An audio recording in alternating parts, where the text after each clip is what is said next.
Good morning. Today we are going to film a Q&A with Eunice, basically talking about how to find a co-founder for your company. For context, Eunice and I are starting a tech company together, and we've been working together for the last 7 months, at least the last 7 months.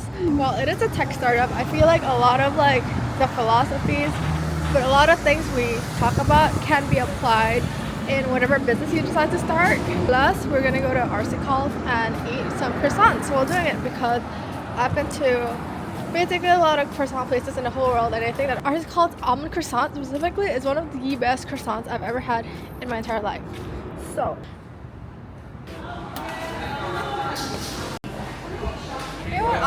just one almond croissant, please. Hello, we are here with our croissants, and today we're gonna do a Q&A on how to look for a co-founder. What were we looking for in a co-founder? I personally knew that I was not very good at code, and I needed a co-founder who was technical and was more detail oriented than me. But I think the most important quality I was looking for was grit, because when you're starting a company, it's like a really high octane environment, and you just get shit on a lot. That was my experience, and that was the most important thing for me. What I was looking for in a co-founder, I knew that I really wanted to build something, so I wanted to find someone who would do everything else that I didn't want to do, like meeting people, marketing. So yeah. And then I think grit was also really important to me because I used to work at a pre-seed startup, like a super early startup. So I know how hard it is in the early days, and I think that's also when a lot of teams give up when you go through the ups and downs. And so finding someone who I think had the right mindset to go through that was important, and also someone with a really low ego. I think someone who wanted to just get shit done. We could talk about things and not hurt each other's personal feelings. Yeah, I think it's really important to find someone who's nice, because your feelings will get hurt a lot by other people. It's true. So you shouldn't aggravate it to each other. But yeah, okay, hot take on ways to look for a co-founder. So I feel in tech, there's apparently this list going around, which I was not aware of, which was 52. Oh. How many questions was it? 50 questions, 50 something questions. 50 something questions on how to ask your co-founder. I feel rules that a lot of tech people like to follow, but my hot take is if you need a list to gauge someone, I feel you shouldn't really be a founder, because starting a company, you're in uncertainty. It hasn't been done before. You need to be able to have that intuition and trust yourself. That is my hot take. Sorry for people who use the list. No hate, no shade. Well, I think the list is a good guideline for yourself to look through and figure out what's important to you. But I don't think that should be any means or checklist for you to think whether someone is a good fit or not. So Joy and I didn't actually do the list.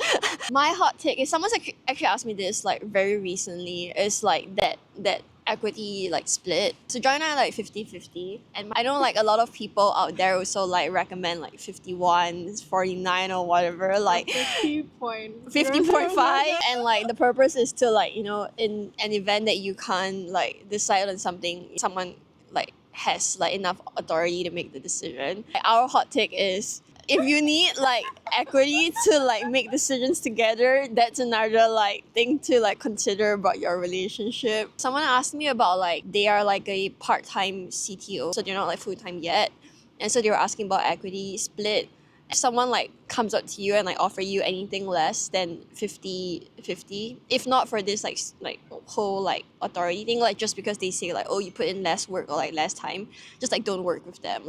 You're so early on that any previous traction or whatever they say they contributed is it's going to be so insignificant in the long run. If you guys are going to nitpick on that, then just don't work together.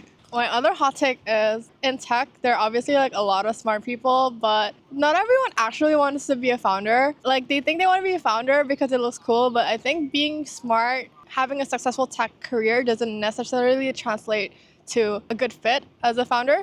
Just because I feel what you need, number one, as a founder is to be shameless, which it's really hard to do. Speaking from first-hand experience, and it's only cool 5 years down the line, right? But for a long time, you're getting egged on left and right, and you gotta like keep going. How do you think we work together? I don't know, I have a lot of issues with Joy. No, I'm just joking. I think we work great together. I think we have very complementary skills for sure. I sometimes just like to be alone and like work on the code. Joy's really good at like all the other stuff, researching, doing product, talking to users, making friends. So I think we work really well. And then I think like the best thing that I feel so far about our relationship is just like being able to like communicate on differences. Like there are times where I think we don't agree on something, but I think we always manage to like push it into like a constructive like, okay, what do we do next like from here, which I think is very hard to find with like people. Like you either end up like quarreling or you end up like agreeing to disagree, which is also not a constructive like place to be in.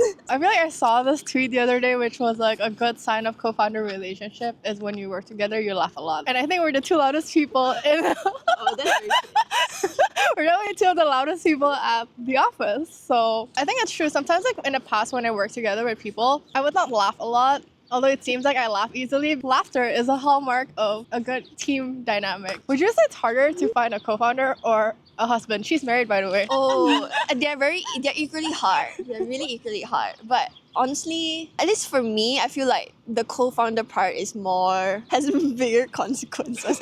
I hope my husband's not watching this. Like, I would say I spend more time with Joy, at least right now, than with my husband. Finding someone that you're able to like work with together is definitely like very important and hard. I'm not married. I don't know what it's like, but I feel like when you're dating or you're like in a relationship, the level of grit required is like it's required, but you don't require to be in like a lot more grit. And maybe you go through conflict, but the environment is like not high octane all the time. I think when you're starting a company, it's literally high octane environment 24/7. Although, how do you stay motivated? That's like number one question on IG. Oh, it's tough.